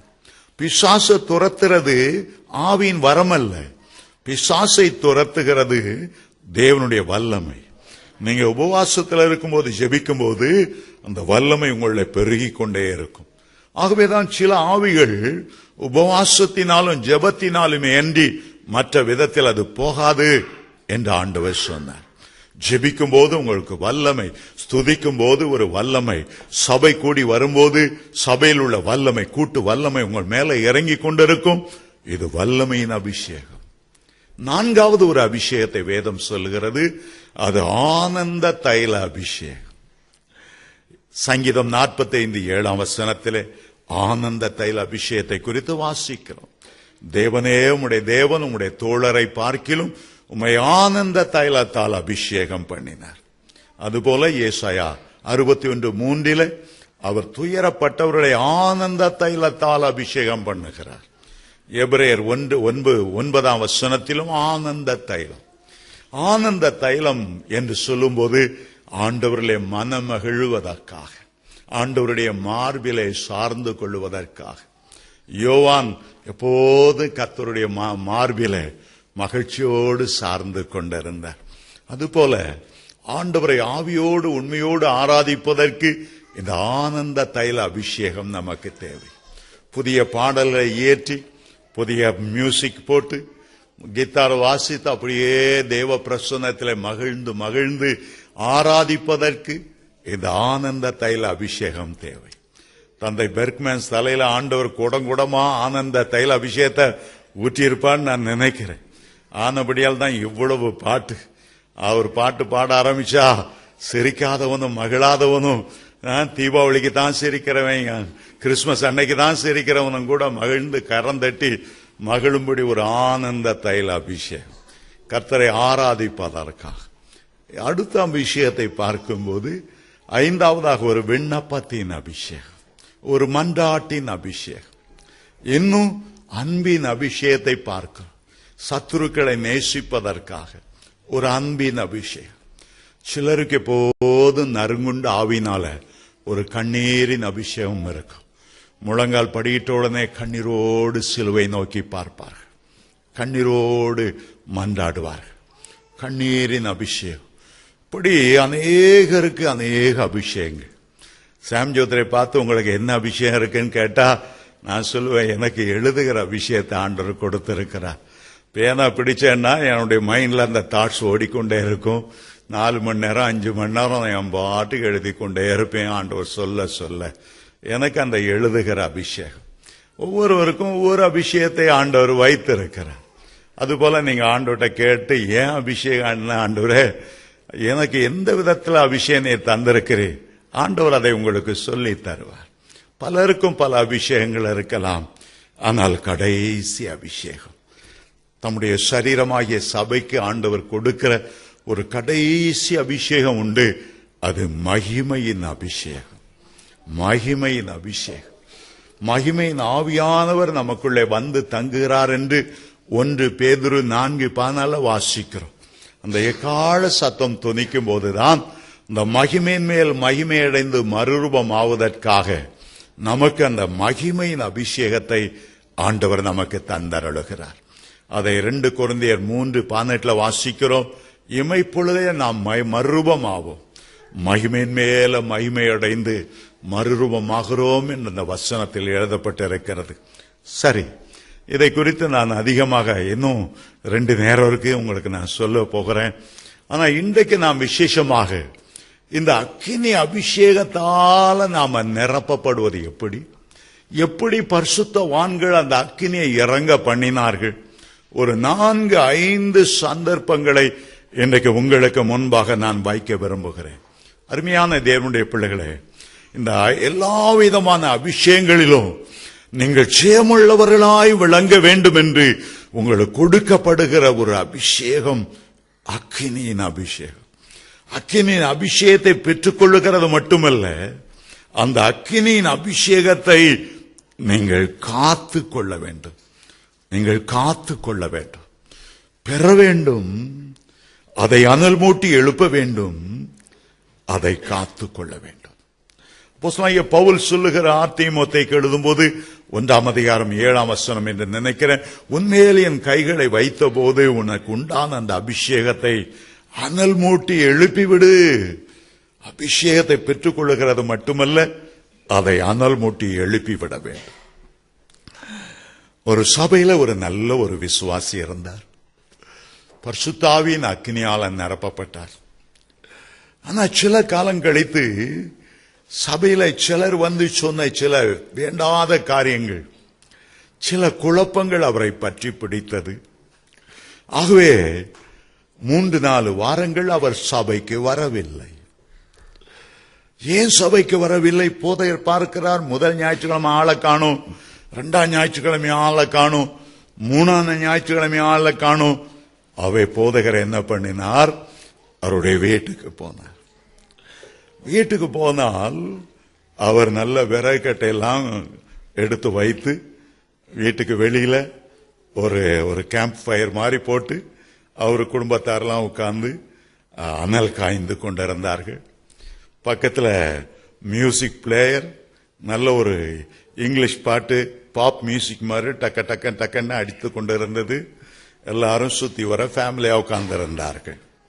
இந்த போதகர் போனார். எல்லாரையும் அப்படியே ஒரு பார்வை பார்த்தார். ஒவ்வொருத்தரையும், சபைக்கு வர வேண்டிய விசுவாசி, அவருடைய மனைவிய, பிள்ளைகள்லாம் ஒரு பார்வை பார்த்தார். பார்த்து விட்டு ஒன்னும் பேசல.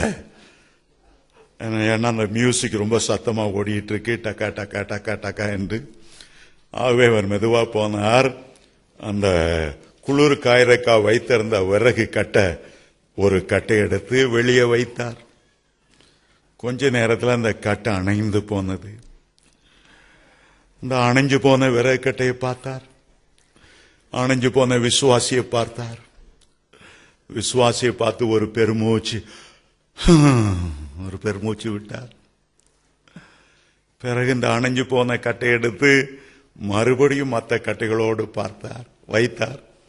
மற்ற கட்டைகளோடு சேர்ந்த போது இந்த அணைந்து போன கட்டை இப்ப அழகா ஆனல் மூட்டி அழகா பற்றி எரிகிறது. அந்த எரிகிற அந்த கட்டையை பார்த்தார். ஒரு சந்தோஷமாய் ஒரு சிரிப்பு சிரித்தார். போதையர் போய்விட்டார். ஒரு வார்த்தையும் பேசல.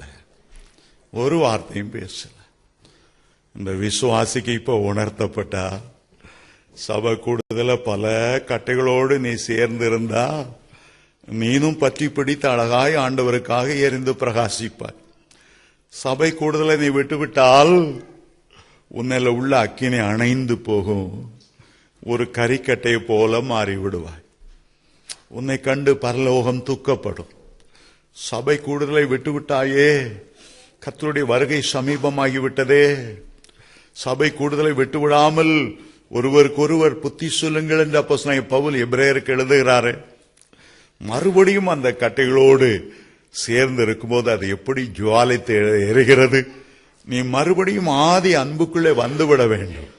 மறுபடியும் ஆதி அக்கினிக்குள்ளே, பழைய ஜெப ஜீவியத்துக்குள்ளே, பழைய வல்லமைக்குள்ளே, பழைய சாட்சியுள்ள ஜீவியத்துக்குள்ளே, ஊழியம் செய்கிற அந்த வாழ்க்கைக்குள்ளே மறுபடியும் வந்துவிட வேண்டும்.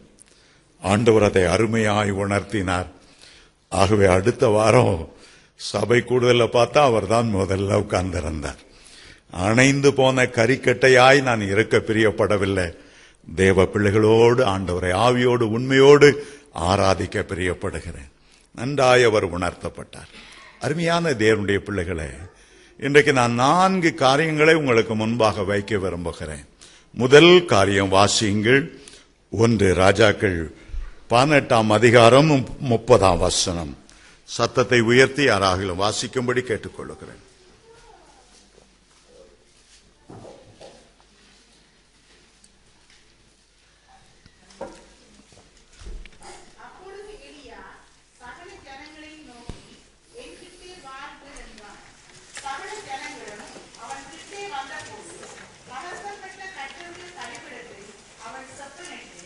போதும். தகர்க்கப்பட்ட கர்த்தருடைய பலிபீடத்தை அவன் செப்பனிட்டான். பலிபீடத்தில் அக்கினி இறங்கணும்னு வைராக்கியமாயிருந்த எலியா அந்த பலிபீடம் தகர்க்கப்பட்டு கிடந்ததை கண்டான். அந்த பலிபீடம் தான் நம்மையும் தேவனையும் ஒன்றாய் இணைக்கிறது. அந்த பலிபீடத்தில் தான் இயேசு கிறிஸ்து தம்முடைய இரத்தத்தை சிந்தி இருக்கிறார். நமக்காக குற்ற நிவாரண பலியாக மாறியிருக்கிறார். ஆனால் இப்போது அந்த பலிபீடம் தகர்ந்து கிடக்கிறது. தேவனுக்கும் மனுஷனுக்கும் இடையே உறவு முறை தகர்ந்து கிடக்கிறது. சில பலிபீடங்களை நாமே தகர்த்து விடுகிறோம். சில பலிபீடங்களை நான் நினைக்கிறேன், எலியா அந்த கர்மேல் பர்வதத்தில் இருந்த பலிபீடத்தை யேசபேல் என்ற கூடிய ராணி தகர்த்திருந்திருக்க கூடும். பாகாலின் பூசாரிகள் அதை தகர்ந்திருக்க கூடும். இப்பொழுது அவர் பார்க்கிறார், ஐயோ, தேவனுடைய பலிபீடம் தகர்ந்து கிடக்கிறது. இந்த பலிபீடத்தில் அக்கினி இறங்க வேண்டும். இந்த பலிபீடத்தில் தேவ பிரசன்னம் மறுபடியும் இறங்கி வரணும். உன்னதத்தில் இருக்கிற ஆவி இறங்கி வரணும். இந்த பலிபீடம் தகர்க்கப்பட்டு கிடக்கிறது. அநேக குடும்பங்கள்ல குடும்ப ஜெபம் என்கிற பலிபீடம் தகர்க்கப்பட்டிருக்கிறது. பிள்ளைகளோடு கர்த்தருக்கு ஒரு உறவு தகர்க்கப்பட்டு இருக்கிறது. பிள்ளைகளை ஆண்டவரிடத்தில் வளர முடியாதபடி பெற்றோரே ஒரு முன்மாதிரியாய் வாழாதனால அந்த பலிபீடம் தகர்க்கப்பட்டு கிடக்கிறது, உடைக்கப்பட்டு கிடக்கிறது, சிதறப்பட்டு கிடக்கிறது. என் அன்பு சகோதரனே, சகோதரியை ஒரு விசை யோசித்து பார். உன்னுடைய பலிபீடம் எப்படி இருக்கிறது? உன்னுடைய உள்ளம் எப்படி இருக்கிறது? உன்னுடைய குடும்பத்தில் ஜெப வாழ்க்கை தகர்க்கப்பட்டு கிடக்கிறதா? உன்னுடைய வேத வாசிப்பு தகர்க்கப்பட்டு கிடக்கிறதா? கர்த்தருடைய ஊழியக்காரர்களோடு இணைந்து சபையோடு இணைந்து செய்த ஊழியங்கள் இன்றைக்கு தகர்க்கப்பட்டு ஒன்றுமில்லாமல் இருந்து கொண்டிருக்கிறதா? ஒரு காலத்தில் ஆண்டவரை நினைக்கும் போதே அவருடைய அன்பினால் உன்னுடைய கண்ணீர் சொரிந்தது. இயேசு என்று சொல்லும் போதே வெள்ளம் போல தேவனுடைய அன்பு உனக்குள்ளே வந்தது. ஆனால் இன்றைக்கு உன்னுடைய நிலைமை என்ன? உன்னுடைய பலிபீடம் தகர்க்கப்பட்டு கிடக்கிறதா? இன்றைக்கு நாம் செப்பனிடுவதற்கு இது அருமையான நேரம். எபேசு சபையை ஆண்டவர் பார்த்த போது வெளிப்படுத்தல் 2ஆம் அதிகாரம் 4ஆம் 5ஆம் வசனத்தில் சொன்னார், எபேசுவே, நீ ஆதியில் அன்பை கொண்டிருந்த விட்டாய் என்று உன் பேரில் எனக்கு குறைவு உண்டு. ஆனபடியால் என்ன நிலைமையிலிருந்து நீ விழுந்தாய் என்பதை அறிந்து ஆதியில் செய்த கிரிகளை செய். உன்னுடைய பலிபீடம் தகர்ந்து கிடக்கிறது. லேவியராகமம் 6ஆம் அதிகாரம் 13ஆம் வசனத்தில் இந்த பலிபீடத்தின் மேல் எப்போதும் அக்கினி எரிந்து கொண்டே இருக்க வேண்டும். அது ஒருபோதும் அணைந்து போகக்கூடாது. இரவிலும் உன்னுடைய உள்ளத்தில் தேவனுடைய அன்பு பற்றி எரிந்து கொண்டே இருக்க வேண்டும். எந்த நேரம் கர்த்தருடைய வருகை இருக்கின்ற தெரியாது. காலையிலோ மாலையிலோ நினையாத நாளிலே மனுஷகுமாரன் வரும்போது உன்னுடைய பலிபீடத்தின் மேல் அக்கினி எரிந்து கொண்டே இருக்க வேண்டும். அது ஒருபோதும் அணைந்து போகக்கூடாது, ஒருபோதும் அணைந்து போகக்கூடாது. இந்த பலிபீடம் செப்பனிடப்படணும். செப்பனிடும் போதுதான் தேவனிடத்தில் இந்த அக்கினி எதிர்பார்க்க முடியும். அது ஆசீர்வாதமான அக்கினியானாலும் சரி, அல்லது அபிஷேக அக்கினியானாலும் சரி, அது ஆவியின் வரங்களான அக்கினியானாலும் சரி, பலிபீடம் முதலாவது செப்பனிடப்பட வேண்டும். ஆண்டவர் சீஷர்களை ஊழியத்துக்கு அழைத்த போது, யோவானையும் அவனுடைய சகோதரனையும் ஊழியத்துக்கு அழைத்த போது வேதம் சொல்லுகிறது, மார்க் 1ஆம் அதிகாரம் 29ஆம் வசனத்தில் அவர்கள் வலைகளை பழுது பார்த்து கொண்டிருந்தார்கள். வலைகளை செப்பனிட்டுக் கொண்டிருந்தார்கள். அது பலிபீடமானாலும் சரி, அது வலைகளானாலும் சரி, ஓட்ட வலையில மீன் தங்கவே தங்காது. அந்த வலைகள் செப்பனிடப்படணும். அப்பதான் ஆசீர்வாதமான மீன்கள் வரும், சமாதானம் என்கிற மீன்கள் வரும், சந்தோஷம் என்கிற மீன்கள் வரும். தேவ பிள்ளைகளே, பலிபீடத்தை செப்பனிட வேண்டும். சில ஆண்டுகளுக்கு முன்பு நான் லண்டன் வந்த போது வேல்ஸ் தேசம் போயிருந்தேன்.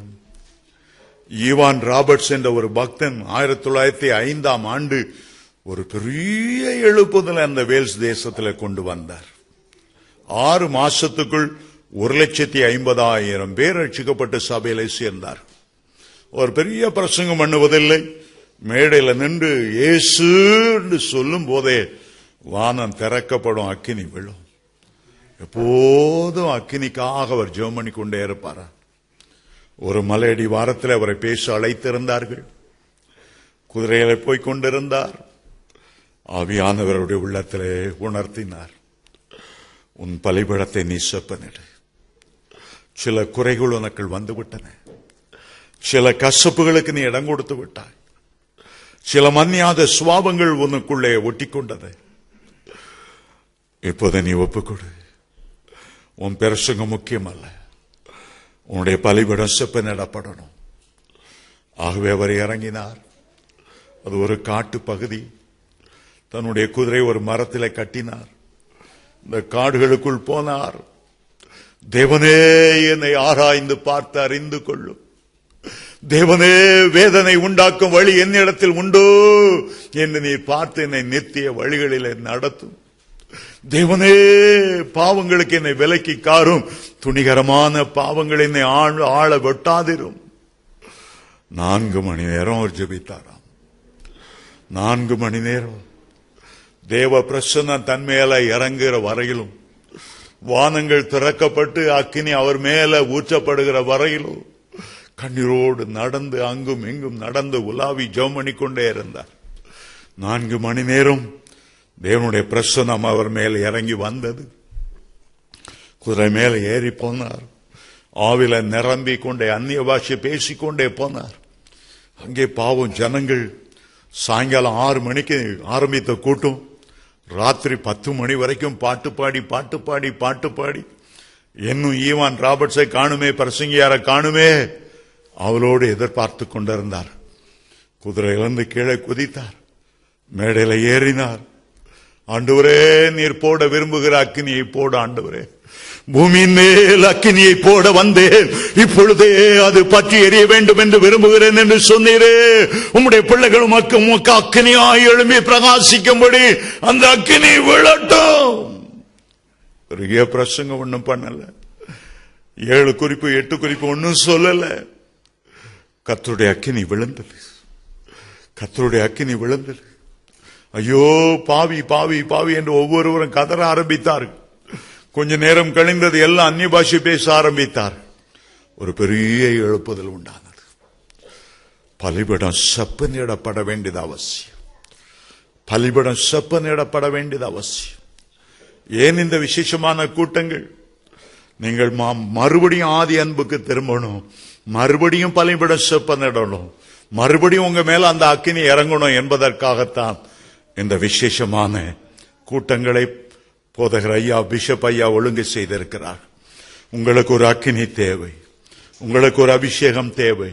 வெற்றியுள்ள வாழ்க்கை வாழ்வதற்கு, உங்களுடைய பரிசுத்தத்தை பாதுகாத்துக் கொள்வதற்கு, கடைசி வரை கர்த்தரிலே நிலைத்து நிற்பதற்கு உங்களுக்குள்ளே அந்த அக்கினி அவசியம். ஆகவே எலியா பலிபீடத்தை செப்பனிட்டு ஆண்டவருடைய அக்கினி இறங்குவதற்கு முதல் படியை அவர் செய்து வைத்தார். 2வதாக வேதத்தில் அக்கினி இறங்கின இன்னொரு சந்தர்ப்பத்தை வாசிக்கும் போது 2 நாளாகமம் 7ஆம் அதிகாரம் 1 முதல் 3 வசனங்களை நாம் வாசிப்போம் என்றால், தேவாலயத்தை அங்கே சாலமோன் பிரதிஷ்டை பண்ணுவதற்காக வந்து நின்றார். வேதம் சொல்லுகிறது, பலியை செலுத்தினார், ஒரு ஜெபம் பண்ணினார் ஆண்டவரை நோக்கி. அவருடைய ஜெபத்தை அது முன்னின 2 அதிகாரத்திலும் 1 நாளாகமா 2 நாளாகமம் மறந்துட்டேன், 2 நாளாகமம். அதுக்கு முன்னால் பார்த்தால் 5ஆம் அதிகாரத்திலும் ஒரு பெரிய ஜெபம் பண்ணினார். 6ஆம் அதிகாரமும் அந்த ஜெபம் தொடங்கினது. 7ஆம் அதிகாரத்தில் வேதம் சொல்லுகிறது, சாலமோன் ஜெபம் பண்ணி முடிக்கிற போது வானத்திலிருந்து அக்கினி இறங்கி சர்வாங்க தகன பலியும் மற்ற பலிகளையும் பட்சித்தது. கர்த்தருடைய மகிமையும் ஆலயத்தை நிரப்பிற்று. சாலமோன் ஜெபம் பண்ணி முடிக்கும் போது ஒரு பெரிய ஆலயம், ஒரு மகிமையான ஆலயம், சாலமோன் முதல் ஆலயத்தை கர்த்தருக்கென்று கட்டினார். கட்டும்போது ஈரான் மன்னனாகிய ஈராம் தேசத்து மன்னனை பார்த்து சொன்னார், என்னுடைய ஆண்டவர் எல்லா தேவர்களிலும் பெரியவர், நான் அவருக்கு கட்டுகிற ஆலயமும் பெரிதாயிருக்கும். அந்த பெரிய ஆலயத்தில் நின்று ஜெபம் பண்ணி முடித்தார். பரலோக அக்கினி இறங்கி வந்தது. அது பூமிக்குரிய அக்கினி அல்ல, கர்த்தருடைய மகிமையும் அந்த ஆலயத்தை அப்படியே நிரப்பினது. ஆசாரியர்கள் கூட பணிவிடை செய்ய முடியாத அளவு மகிமை மேகங்கள் வந்து இறங்கி. எப்பொழுது என்றால் ஜெபம் பண்ணி முடிக்கும் போது. உங்களுடைய வாழ்க்கையில ஜெபம் மிகவும் முக்கியம்ப்பா. எதை விட்டாலும் ஜெபத்தை விட்டுறாதுங்க. என்ன சாக்கு போக்கோ அதுக்கு சொல்லவே கூடாது. ஜெபம்தான் உங்களுடைய உள்ளமாகிய ஆலயத்தை தேவ மகிமையால நிரப்பும். சாலமோன் கட்டின ஆலயம், இன்றைக்கு ஆண்டவர் அந்த ஆலயத்தில் வாசம் பண்ணுவதில்லை. கைகளினால் கட்டப்பட்ட ஆலயத்தில் தேவன் வாசம் பண்ணுவதில்லை என்பதை அப்போஸ்தலர் 7ஆம் அதிகாரத்தில் நம்ம வாசிக்கிறோம். நாமே அவருடைய ஆலயம், நாமே அவருடைய ஆலயம். 1 கொரிந்தியர் 3:14 சொல்லுகிறது, நீங்கள் தேவனுடைய ஆலயமாயிருக்கிறீர்கள் என்றும் தேவனுடைய ஆவியானவர் உங்களிலே வாசமாயிருக்கிறார் என்றும் அறியாதிருக்கிறீர்களா? 1 கொரிந்தியர் 6:19 சொல்லுகிறது, உங்களுடைய சரீரமானது நீங்கள் தேவனால் பெற்றும் தேவன் தங்கியிருக்கிற ஆலயமாயிருக்கிறது என்று அறியீர்களா? நீங்களே அந்த ஆலயம். உங்களுக்குள்ள அந்த ஜெப ஆவி இறங்கணும். உங்களுக்குள்ள ஒரு விண்ணப்பத்தின் ஆவி இறங்கணும். உங்களுக்குள்ள ஒரு மன்றாட்டின் ஆவி, கண்ணீரின் ஆவி, நறுங்குண்ட இருதயத்தோடு தேவனை பார்க்கிற ஒரு ஆவி இன்றைக்கு இறங்கணும். அது ரொம்ப விசேஷமானது, ரொம்ப விசேஷமானது. கொரியா தேசத்துக்கு போனேன்.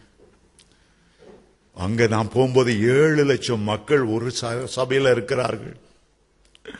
அந்த ஆலயம் மிகப்பெரிய ஆலயம். இந்த போற இடத்துல கேட்டார்கள், 4 பேர் ஆரம்பிச்ச இந்த சர்ச்சில் 7 லட்சம் பேர் இருக்காங்களே, என்னுடைய ரகசியம் என்ன? ஒவ்வொரு ஆராதனையிலும் அக்கினி இறங்குகிறதே, அதனுடைய காரணம் என்ன? இந்த போதை சொன்னார், அதற்கு 3 காரணம். முதல் காரணம், எங்களுடைய சபை ஜெபிக்கிற சபை, ஜெபம் காரணம். 2வது காரணம் ஊக்கமான ஜெபம். 3வது காரணம் உபவாசத்தோடு கூடிய ஜெபம். 3 காரணமா? முதல் காரணம் ஜெபம், 2ஆம் காரணம் ஜெபம், 3ஆம் காரணம் ஜெபம். 7 காரணம் இருக்குனாலும் ஜெபம் ஜெபம் ஜெபம் ஜெபம் ஜெபம் ஜெபம் ஜெபம். அதுதான் காரணம். உங்க வீட்டில் ஒரு எழுப்புதல் உண்டாகணுமா? உங்களுடைய பிள்ளைகள் ஆவிக்குரிய பிரகாரமா எழுந்து பிரகாசிக்கணுமா? உங்களுடைய குடும்பத்தில் சமாதானமும் சந்தோஷமும் இருக்கணுமா? உங்க வீட்டில் தேவதூதர்கள் இறங்கி உலாவணுமா? கர்த்தருடைய சட்டைகள் உங்களுடைய வீட்டின் மேல் விரித்திருக்க வேண்டுமா? உங்களுடைய குடும்பம் உன்னதமானவருடைய மறைவிலே சர்வ வல்லவருடைய நிழலிலே தங்க வேண்டுமா? ஜெபம் ஜெபம் ஜெபம் ஜெபம். எலியா பலிபீடத்தை செப்பனிட்டதோடு நின்று விடவில்லை, பலிபீடத்தின் அருகிலே நின்றார், ஒரு ஜெபம் செய்தார். ஆபிரகாமுக்கும் ஈசாக்குக்கும் யாக்கோபுக்கும் தேவனே, இஸ்ரவேலிலே நீர் தேவன் என்றும் நான் உம்முடைய ஊழியக்காரன் என்றும் உம்முடைய வார்த்தைகளின் படியே இவைகளை செய்தேன் என்றும் இந்த ஜனங்கள் அறியும்படி என்னை கேட்டருளும், என்னை கேட்டருளும். இந்த ஜெபத்தை அவர் செய்யறதுக்கு 55 செகண்ட் தான், 1 நிமிஷம் கூட ஆகல, 1 நிமிஷம் கூட ஆகல. அந்த ஜெபத்தை படிச்சுட்டே ஓச்ச பார்த்தேன், 55 செகண்ட் தான் இருந்து. 55 செகண்டுக்குள்ள வானம் திறந்தது. அந்த 55 செகண்டுக்குள்ள தபா தபா தபா தபா என்று அக்கினி இறங்க ஆரம்பித்தது. பலிபீடத்தின் மேல் கிடத்தப்பட்டிருந்த அந்த பலியை அது தகனித்தது. வாய்க்கால உள்ள தண்ணீர் எல்லாம் நக்கி போட்டது. இந்த ஜெபம் பண்ணி முடித்தாரோ இல்லையோ, ஜனங்கள் எல்லாம் முழங்கால விழுந்தார்கள். உடைய முழங்கள் யாவும் முடங்கின, நாவுகள் யாவும் கர்த்தரே தெய்வம், கர்த்தரே தெய்வம், கர்த்தரே தெய்வம். அப்படியே சரண்டர் ஆனாங்க. ஒரு நாள்ல அந்த தேசம் முழுவதையும் மறுபடியும் ஆண்டவர் பக்கமாய் திருப்பி விட்டார். ஒரு ஜெபம், ஒரு ஜெபம். அதுக்கு முன்னால் அவர் நின்று பிரசங்கம் பண்ணார், பெரிய பிரசங்கம் பண்ணார். இந்த கர்மேல் பர்வதத்தில் நின்று கர்த்தர் தெய்வமானால் கர்த்தரை பின்பற்றுங்கள், ஆவியான் பாகால் தெய்வமானால் அவனை பின்பற்றுங்கள். எந்த நிலை எந்த மட்டும் நீங்கள் 2 நினைவுகளினால் குந்தி குந்தி நடப்பீர்கள். எவ்வளவு பெரிய பிரசங்கம் பண்ணார். எல்லாரும் அமைதியா காலாட்டி கேட்டுட்டு இருந்தாங்க. ஒருத்தரும் அசையல.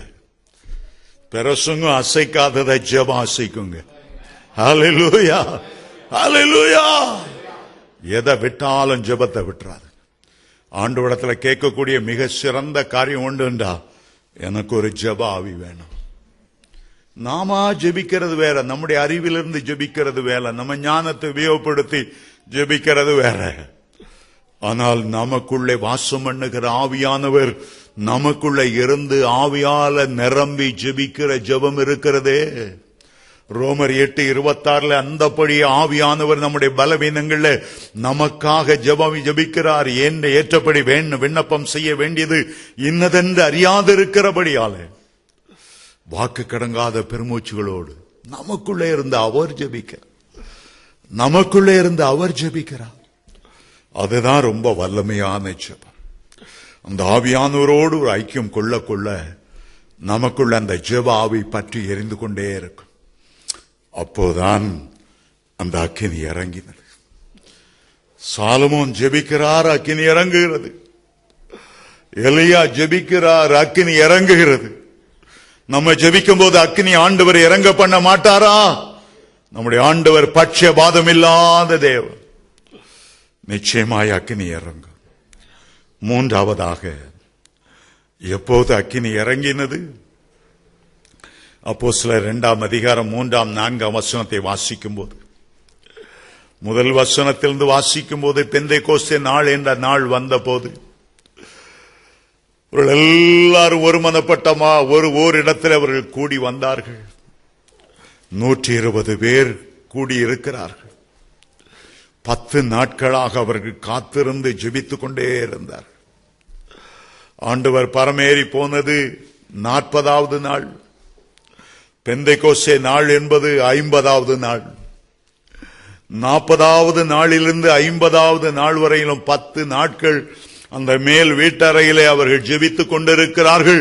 ஒரே வாக்குத்தத்தத்தை பற்றி கொண்டு காத்திருந்து ஜெபித்துக் கொண்டே இருக்கிறார்கள். அவர்கள் ஆண்டவருடைய வாக்குத்தத்தத்தை பற்றினார்கள் என்றால் அது அப்போஸ்தலர் 1ஆம் அதிகாரம் 5ஆம் வசனம், அப்போஸ்தலர் 1:8ஆம் வசனம், லூக்கா 24ஆம் அதிகாரம் 49ஆம் வசனம். உன்னதத்திலிருந்து வருகிற ஆவியினால் தரிப்பிக்கப்படுகிற வரையிலும் எருசலேமிலே காத்திருங்கள், பொறுமையோட காத்திருங்கள், பொறுமையோட காத்திருங்கள். கரெக்டா பெந்தைக்கோஸ்தே நாள் வந்தது.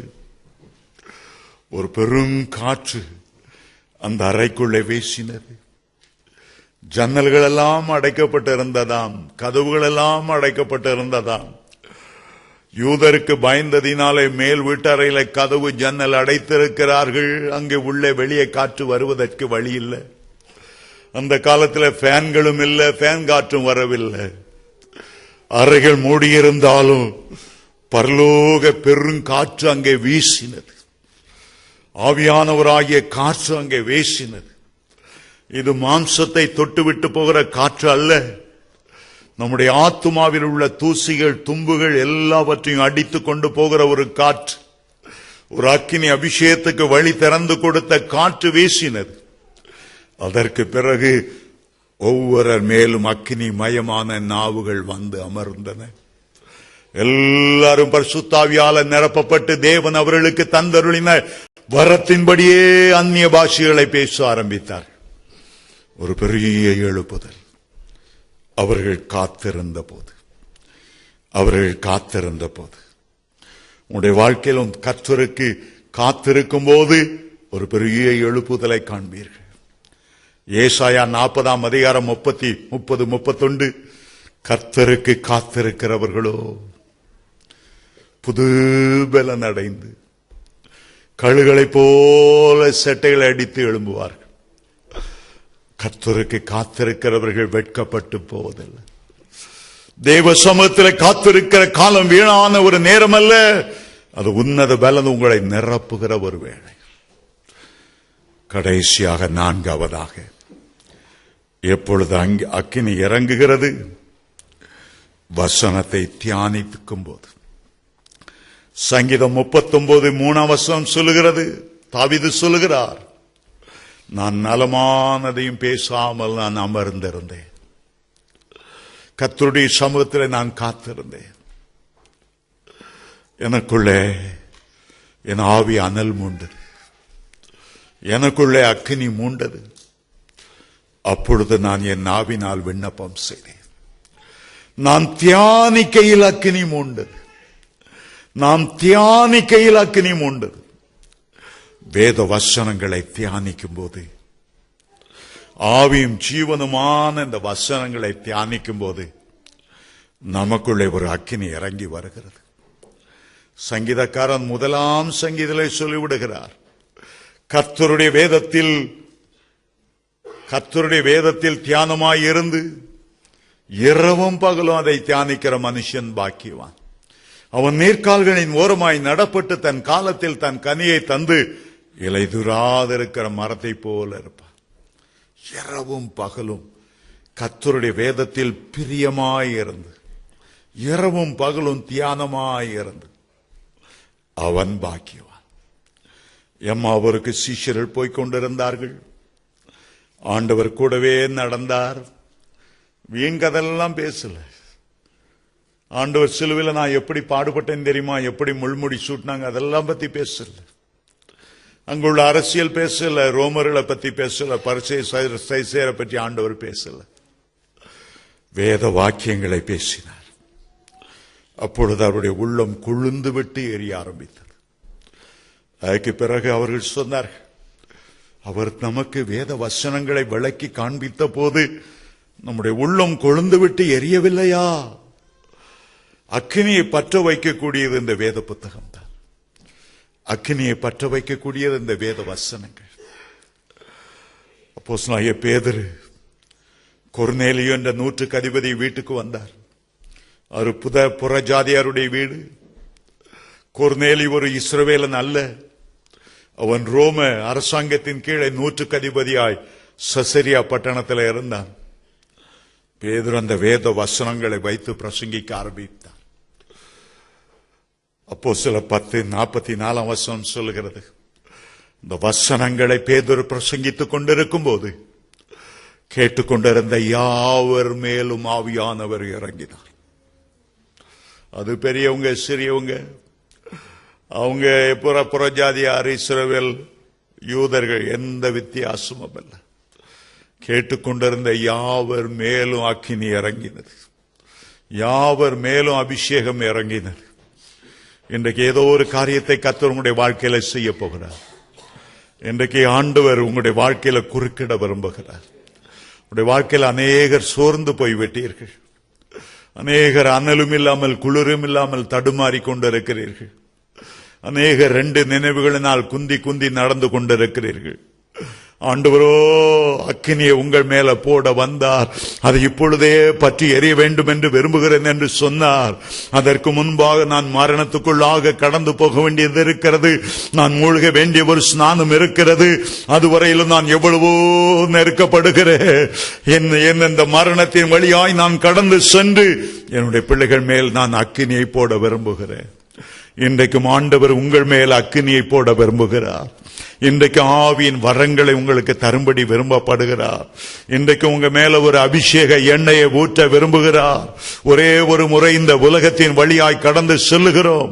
ஆண்டவருக்காக எழும்பி பிரகாசிப்பதற்கு ஒரு பலத்த அக்கினியை இன்றைக்கு கர்த்தர் நம்ம மேல போட விருப்பப்படுகிறார். அவர் அக்கினியை போடுவதற்கு ஆயத்தமாயிருக்கிறார். சகோதரனே, அந்த அக்கினியை பெறுவதற்கு நீ ஆயத்தமாயிருக்கிறாயா? சகோதரியே, அந்த அக்கினியை பெறுவதற்கு நீ ஆயத்தமாயிருக்கிறாயா? ஓ, இன்றைக்கு உன்னுடைய ஜெப ஜீவியம் குறைந்து போய்விட்டது. மங்கி எறிகிற திரியை போல நீ நின்று கொண்டிருக்கிறாய். உன்னுடைய முழங்கால்கள் பலவீனப்பட்டு போய்விட்டன. உன்னுடைய முழங்கால்கள் தள்ளாடி கொண்டிருக்கின்றன. ஒரு காலத்தில் இருந்த ஜெப ஜீவியத்திலிருந்து நீ விழுந்து போனாய், குறைப்பட்டவனாய் நின்று கொண்டிருக்கிறாய். சகோதரனே, அநேக அந்நிய அன்புகள் உன்னுடைய ஆவிக்குரிய வாழ்க்கையில ஒரு குளிரை கொண்டு வந்து விட்டது. நீ இன்றைக்கு அனலும் இல்லாமல் குளிரும் இல்லாமல் ஒரு அந்நியனை போல நீ நின்று கொண்டிருக்கிறாய். கர்த்தருடைய ஆவியானவரோ உன்னோடு கூட போராடி கொண்டே இருக்கிறார். என்னுடைய ஆவி என்றென்றைக்கும் மனுஷனோடு போராடுவதில்லை என்று அவர் சொல்லுகிறார். இன்றைக்கு நீ மறுபடியும் எழும்பி பிரகாசிக்க தீர்மானிப்பாயானால் உன்மேல் இன்றைக்கு கர்த்தர் தம்முடைய அக்கினியை போட விரும்புகிறார். ஆயத்தமா இருக்கிறாயா? உன்மேல் இறங்குவதற்கு ஆண்டவர் ஆயத்தம் உள்ளவராயிருக்கிறார். உன்னை மறுபடியும் ஆதி அன்புக்கு கொண்டு வர ஆண்டவர் ஆயத்தம் உள்ளவராயிருக்கிறார். இப்போது ஏதோ ஒரு பெரிய காரியம் சம்பவிக்க போகிறது. இப்போது கர்த்தர் பலமாய் உன்னுடைய வாழ்க்கையில இறங்கி வரும்படி பிரியப்படுகிறார். உடைந்து கிடக்கிற பலிபீடங்களை நீ சொப்பனிடும் போது இன்றைக்கு கர்த்தருடைய ஆவியானவர் பலமாய் உன்னிலே இறங்குவதற்கு ஆயத்தமாய் இருக்கிறார். நாம் எழுந்து நிற்போம். இது உங்களுடைய நேரம், இது கர்த்தருடைய நேரம். நீ கர்த்தரை நோக்கி கூப்பிட வேண்டிய நேரம், அவர் உன்னை நிரப்ப வேண்டிய ஒரு முக்கியமான ஒரு நேரம். கேட்கிற எவனும் பெற்றுக்கொள்ளுகிறான். நீ விசுவாசித்தால் தேவ மகிமையை காண்பாய். நீ விசுவாசித்தால் உன் மேல் ஒரு அக்கினி அபிஷேகம் இறங்குகிறதை நீ உணர்வாய்.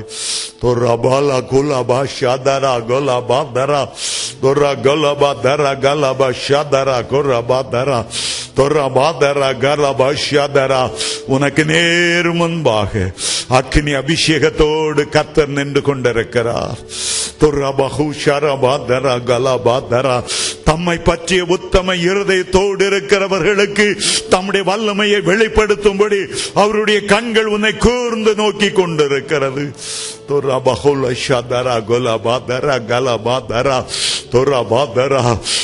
கடந்த நாட்களில் அநேக அதைரியங்கள், அநேக அவிசுவாசங்கள் உனக்குள்ளே வந்துவிட்டன.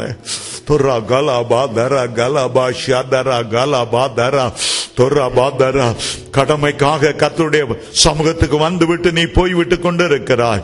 ஆனால் கர்த்தரோ உன்னை அழைத்தவர் உனக்குள்ளே ஒரு பெரிய காரியத்தை செய்ய வேண்டும் என்று உன்னை கூர்ந்து நோக்கி கொண்டிருக்கிறார். இன்றைக்கு நீ ஒப்பு கொடுப்பாயானால் கர்த்தருடைய கையிலே உன்னதமானவருடைய தீர்க்கதரிசி என்று அழைக்கப்படும்படி உன்னை அபிஷேகம் பண்ணி உன்னை பயன்படுத்த வல்லமையுள்ளவராயிருக்கிறார். உடைந்து கிடக்கிற பலிபீடத்தை இப்பொழுது நீ செவ்வைப்படுத்துவாயானா உன்னுடைய மனசாட்சி நீ எதிலே விழுந்திருக்கிறாய் என்பதை உனக்கு உணர்த்தி காண்பித்துக் கொண்டிருக்கிறது. நீ எதிலே குறைவுபட்டு கொண்டிருக்கிறாய் என்று ஆவியானவர் உனக்கு உணர்த்தி கொண்டிருக்கிறார். இன்றைக்கு நீ தீர்மானத்தோடு கர்த்தருடைய பாதங்களை பிடித்துக் கொள்வாயானால் உன்னை ஒரு அக்கினி ஜுவாலையாய் மாற்றுவா. எலியாவின் மேல் இருந்த ஆவியை, அக்கினியை பல ஆயிரம் மடங்கு உனக்குள்ளே வைக்க அவர் சுத்தம் கொண்டிருக்கிறார். இந்த கடைசி நாட்களில் ஆண்டவருக்காக எழும்ப வேண்டிய எலியா நீர்தான், எழும்ப வேண்டிய எலிசா நீதான். கர்த்தர் உன்னை அக்கினியால நிரப்ப போகிறார். நீ நினைத்தது கொஞ்சம், வேண்டிக் கொண்டது கொஞ்சம். கர்த்தரோ மகா மேன்மையான அழைப்பினால் உன்னை அழைத்திருக்கிறார்.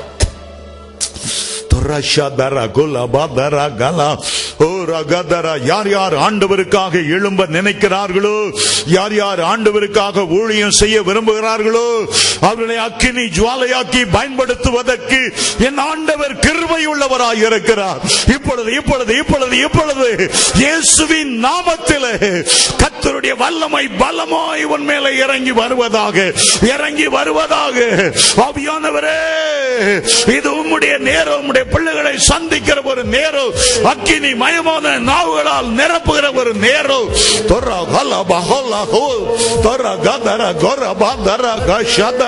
தன் செட்டைகளை அடித்து எழும்புகிற கழுகு மலைகளை குறித்து கவலைப்படாமல், குன்றுகளை குறித்து கவலைப்படாமல் அவைகளுக்கு மேலாய் எழும்பி பறக்கிறது போல கர்த்தர் உன்னை உயர்ந்த ஸ்தலங்களுக்கு கொண்டு போக விரும்புகிறார்.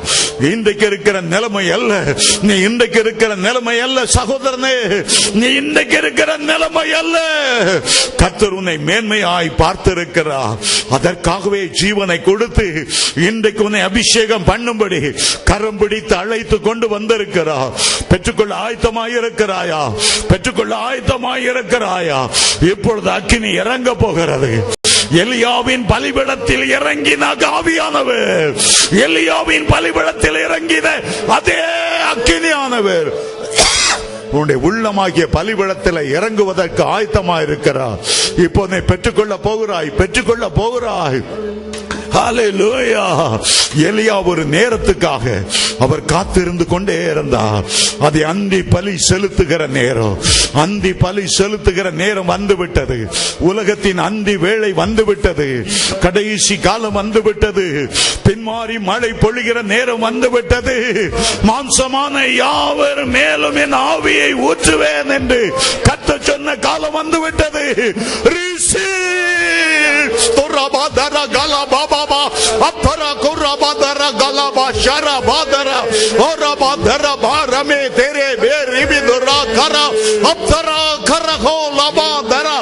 எல்லா தடைகளையும் உடைக்கும்படி ஜெபிக்கிறேன்.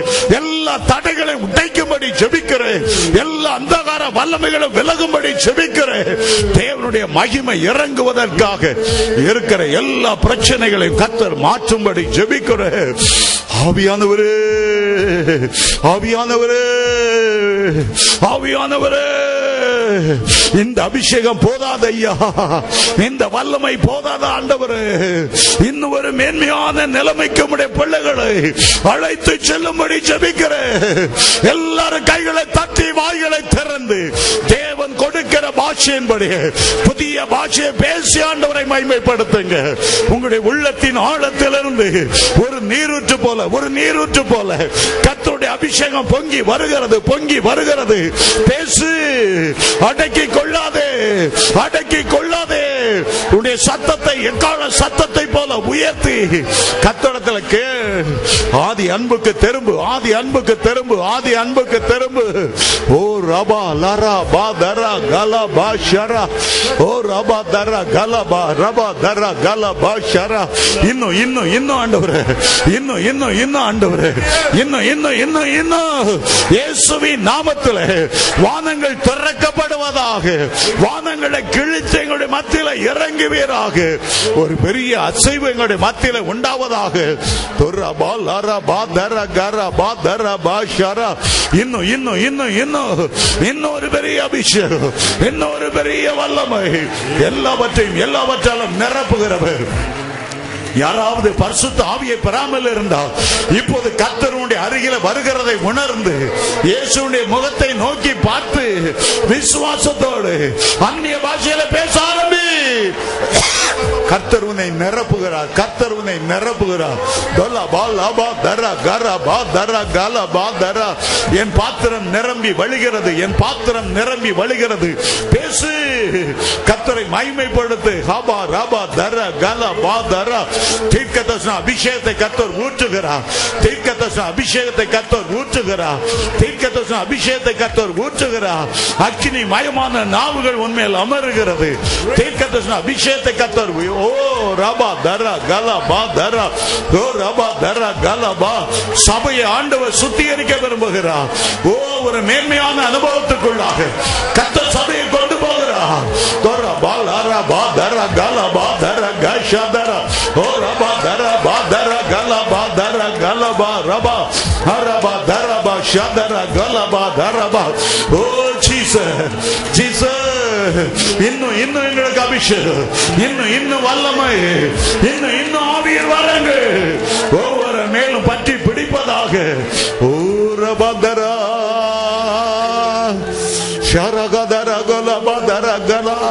அந்த தீர்க்கதரிசன அபிஷேகம் மறுபடியும் உனக்கு வந்து விட்டது. மறுபடியும் கர்த்தருடைய அபிஷேகத்தை உன்னால் நிரப்பி விட்டார். ஆதி அன்புக்கு கர்த்தர் கொண்டு விட்டு வந்து விட்டார். பழையவைகள் ஒளிந்து போயின, முந்தினவைகளை நினைக்க வேண்டாம். பூர்வமான வீடை சிந்திக்க வேண்டாம். கர்த்தர் ஒரு புதிய காரியத்தை செய்கிறார்.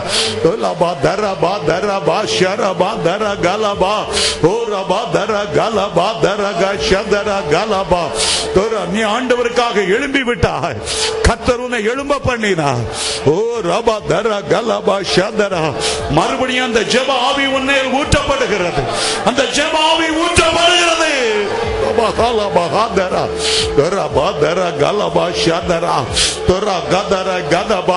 உனக்குள்ள இருக்கிற கசப்புகள் வெளியேறட்டும்.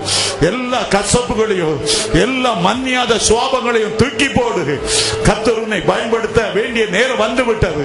உன்னை குறித்த நோக்கங்கள், உன்னை குறித்த தீர்க்கதரிசனங்கள் நிறைவேறுகிற நேரம் வந்துவிட்டது.